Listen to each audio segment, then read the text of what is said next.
তো খালা আপনাকে মানে একদিনে রেখে আপনার বাবা মারা গেছে? যেদিন আমি হয়েছি সেদিনে আমার আব্বা মারা গেছে খুশির ঠেলায়। 12 বছর গুজিরে আমি হয়েছি আমার মার কবে।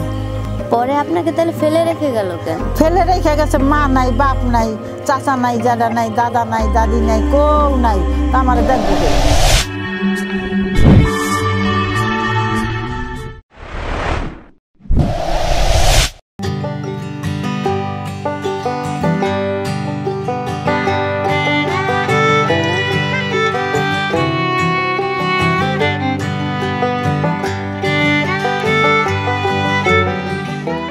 আসসালামু আলাইকুম বন্ধুরা, কেমন আছেন সবাই আপনারা? আশা করি খুব ভালো আছেন। বন্ধুরা, আমি এই যে দেখতে পাচ্ছেন বিস্তীর্ণ খোলা মাঠের মাঝখানে এই যে ছোট্ট একটি বাড়ি দেখতে পাচ্ছেন, টিনের ঘর। যখন ঢাকার শহরে লাইট জ্বলে এবং খুব জমজমাট, ঠিক ওই মুহূর্তে এই বাড়িটিতে কোনো লাইট দেখা যায়নি কখনোই বাতি জ্বলে না, ইলেকট্রিক কারেন্ট নেই, কিচ্ছু নেই, এখনও কুপি জ্বলে। এবং এই বাড়িতে একজন একা বৃদ্ধ মহিলা, মানে 70 বছরের বৃদ্ধ একজন মহিলা, তিনি একাই থাকেন। তার ছেলে আছে, কিন্তু তারা সবাই শহরে থাকেন। কিন্তু এই জায়গাটিতে তিনি একাই তার এই বাড়ি পাহারা দিয়ে যাচ্ছেন অনেক বছর ধরে। এবং এই এলাকায় যেখানে আমি দাঁড়িয়ে আছি, এই জায়গায় কিন্তু প্রচুর পানি হয়। পানির বর্ষার সিজনে চারপাশে পানি থই থই করে, কখনো কখনো ওনার বাড়ির ভেতরেও পানি ওঠে। তবুও উনি এই ঘর ছেড়ে কখনোই যান না, উনি এই বাড়িতেই থাকেন, কারণ এই বাড়িটিই নাকি তার সব কিছু। চলুন এরকম একজন অদ্ভুত বৃদ্ধ মহিলার সাথে আমরা আজকে একটু সময় কাটাই।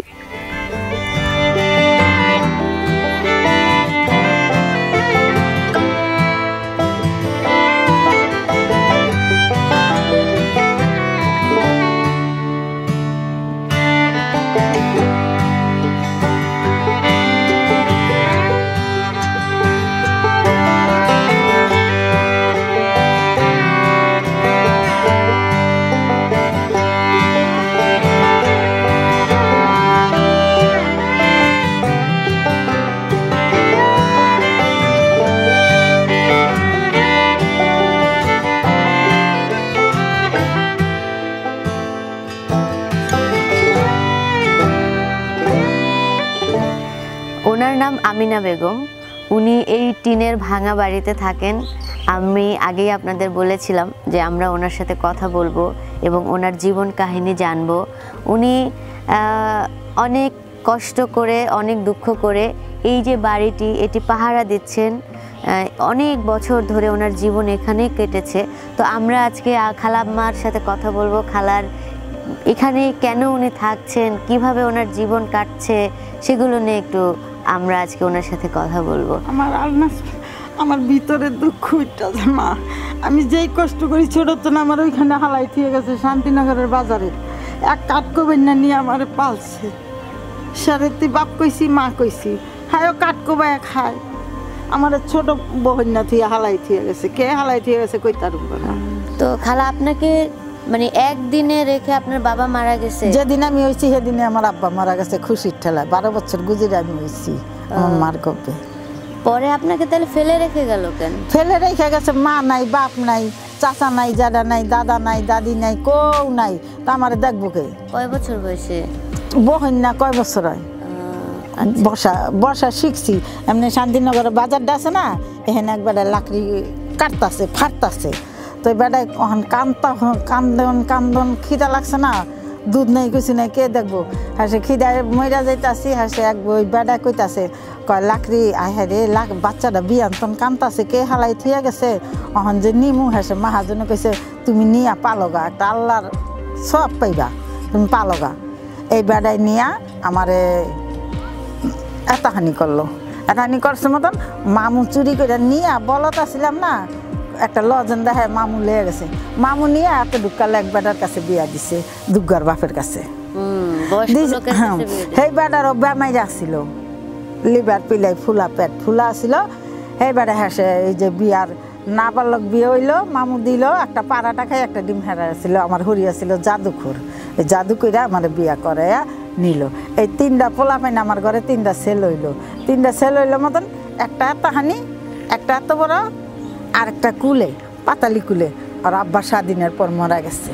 তা আপনার একটা ছেলেও নাকি মারা গেছে? তো ছেলেটা এখানে মারা গেছে, একলা ছিলাম, একটা মানুষ একটা পশু পঙ্খায় ছিল না। ছেলেটা মারা গেছে বৃহস্পতিবারে, শুক্রবারে জড়াইলো,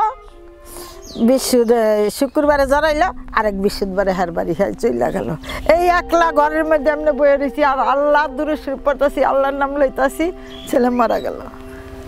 আমার কষ্টের জীবন, বউকাল তো আমি দুঃখে দুঃখে হইলাম। এই 10 টাকার বাড়ি আমার, এইটা 10 টাকা দিয়ে কিনছিলেন?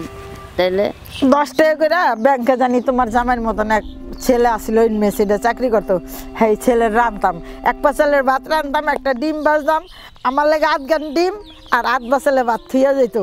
বুয়াই খাইব এটি, বুয়াই সকাল আইব বাসার তন, না খাইয়ে থাকবো, আমাকে কাম কাজ করবো। হ্যাঁ গো সেই হেরা 10 টাকা করে দিছে, সেই 10 টাকা হেরা ব্যাংকে অ্যাকাউন্ট করে দিছে, এই ব্যাংকে চানকার বল ব্যাংকে থুইতাম 10 টাকা করে। আচ্ছা, সেই 10 টাকা জমায়ে জমায়ে বাড়ি করে 1.5 লাখ করছি, 1.5 লাখ কইরা এই যে কিনছি এই পানির মধ্যে। আজকে আমি পানিতে 6 মাস থাকি, 6 মাস আমি মাসের বাড়ি বাড়ি ডালে ডালে ফিরি। আচ্ছা, আমি দুঃখের কথা লোকের কাছে কই না, লোক আমারে দিব না। এমনি আপনি এখন আমার 2টা ছেলে আছে, আল্লাহর বান্দা। এক ছেলে আমার 1000 দেয়, আরেক ছেলে কাম কাজ হয় না, দিতে পারে না 1 বছর ধরে।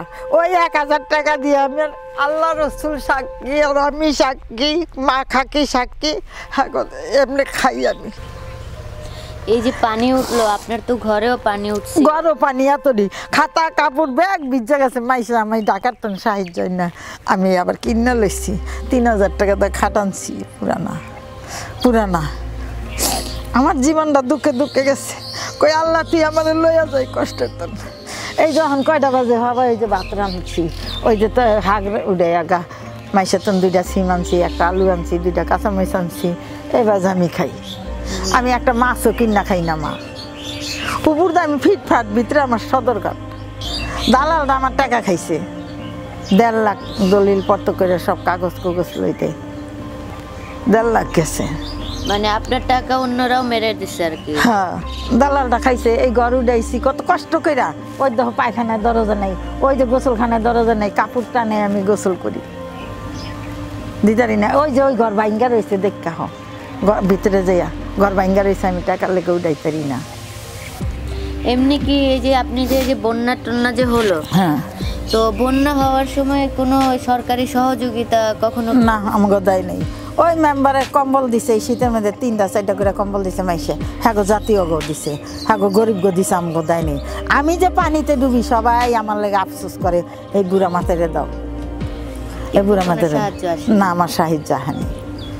তাই আপনি এই যে এইখানে একদম শুরু থেকে একটু বলেন, আশেপাশে কি ছিল, তারপরে কিভাবে? জঙ্গল ছিল, একবারে জঙ্গল। এই যে বিল্ডিং ফিল্ডিং কুচ্ছা ছিল না, এই জঙ্গলে ওই যে কাগজটা নেয়া আমি রয়েছি, এখানে নিচে রয়েছি, ইডা দা ভাত রাইন্দা খাইছি, এই মাদা সারতন পাতা টোকাই আনছি, বহুত কষ্ট করছি, গোবর টোকাইয়া মাটির মধ্যে মেল্লা দিয়া রাঁধছি, বহুত কষ্ট করছি। তাই সরকার আমার মেহি চায়ও না, আমার একটা লাইটও দেয় না, কিছু দেয় না। আমার ঘরে 3টা সাপ ঢুকলো, অহনো সাপ বর্ষাকালে আহে। আর কারেন্টের বিষয়ে? কারেন্ট তো আয়া গেল, বিচাররা দেখা গেল কারেন্ট দিয়েও কইয়া আমার দেয় নাই। আর আমি ভিক্ষা কইরা 5000 টাকা দিছি, দেয় নাই আমারে, ভিক্ষা কইরা দিছি। বা কেন আমি সব ইপা করলি চিপা করলি সবখানে কারেন্ট দিবা, বেটারা এমন করে কি লিগা? হ্যাঁ, এই জঙ্গলের মধ্যে কোথা আসিল, আমি একলা ছিলাম, এই উদ্বোধনটা করছি আমি করছি। এখন আমার এই মাইসে দেয় না কিছু, আমার কষ্ট। এই যে হেন তোর নামতে গিয়া মা, এই যে জামাই এখানে শরম করে, এই যে আডু ভাঙছি, এই যে আঙ্গুল ভাঙছি, এখানে কম আচার খাই নেই, কম দুঃখ করি নেই। আমি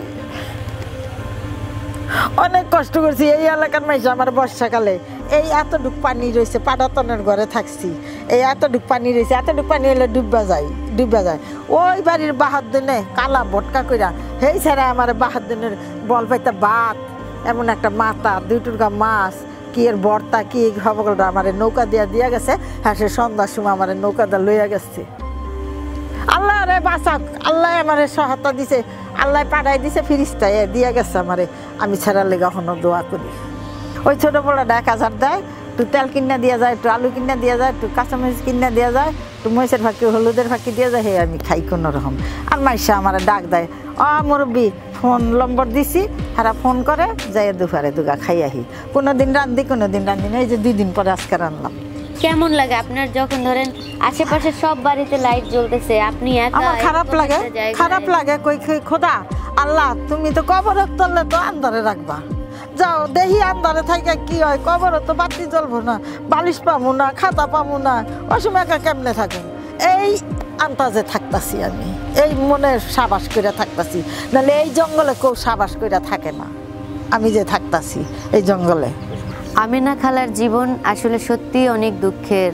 একটা সময় উনি জন্ম হওয়ার পরপরই ওনার বাবা মারা যান, তারপরে ওনাকে ফেলে রেখে আসা হয় একটি জায়গায়, সেখান থেকে আরেকজনের হাতে বড় হন, এরপর স্বামীও মারা যান, এরপর তার ছেলেও মারা যান।